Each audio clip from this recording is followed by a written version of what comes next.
بچه سلام. آقا وقتی میخوایم زمین رو استارت بزنیم که بخوایم خاک برداری کنیم کارمون شروع کنیم، اولین چیزی که شهرداری از ما میخواد نامه بروکفه. بروکف حالا چیه؟ بروکف رو به اصطلاح نقشه بردار میاد نقطه صفر روی نقشه های معماری و نقشه سازت رو بررسی میکنه، بعد نسبت به اون میاد کدای ارتفاعی رو براتون میزنه، شروع پایان زمین رو میزنه، شروع پایان فونداسیون رو میزنه. حالا موردی که پیش میاد بعضی مواقع کسایی که میخوان شروع بکنن به اشتباه میان کد 00 رو آسفالت در نظر میگیرن، آسفالت جلو راه. حالا موردی که هست معمولا اکثرا اشتباه میکنن همین قضیه است، ولی ما توی نقشه‌های معماری سازه 00 ساختمون رو جدول در نظر میگیرن.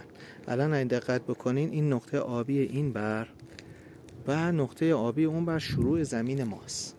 حالا نقشه بردار اومده کدا رو هم روی دیوار برای ما زده که حالا چه ارتفاعیه چه طول و عرضیه، شروع پایان فونداسیونمون کجاست.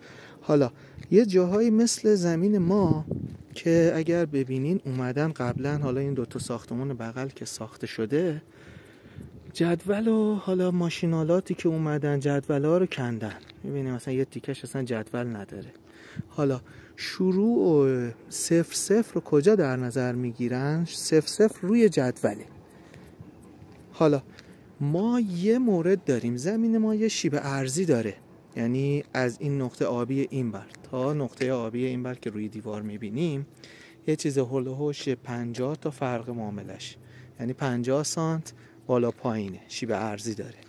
نقشه بردار میاد نسبت به این حد وسط رو در نظر میگیره، وسط زمین. اگر جدول داشتیم که حالا میگم اینجا مثلا جدولمون کنده شده، خود جدول رو در نظر میگرفت. وقتی که جدول نداریم مجبورن اختلاف ارتفاع دو طرف رو در نظر بگیرن، حد وسطش رو بگیرن، اونو بذارن 00 و ملاک ما توی اجرای فونداسیون یا حالا بتون مگر کفمون 00 که روی جدول هست. و حالا میگم مثل اینجا که جدول نداریم مجبور شدیم از این طریق استفاده کنیم، یعنی حد وسط رو بگیرن و نقطه 00 رو در نظر بگیرن.